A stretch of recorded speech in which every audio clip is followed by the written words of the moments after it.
Monkeys trying to catch the moon. One night, a group of monkeys were playing in a forest. Suddenly, one monkey saw the moon in the water. He shouted, "The moon has fallen into the water!" All the monkeys came to have a look. They thought they should save the moon. A big monkey climbed onto a tree.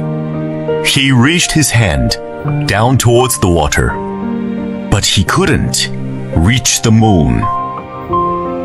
Then another monkey climbed onto the big monkey. One by one, the monkeys made a chain. Finally, the last monkey's hand touched the water, but the moon in the water broke into pieces. The monkeys were very surprised. Just then, a wise old monkey looked up. He saw the real moon in the sky. The monkeys realized they made a mistake.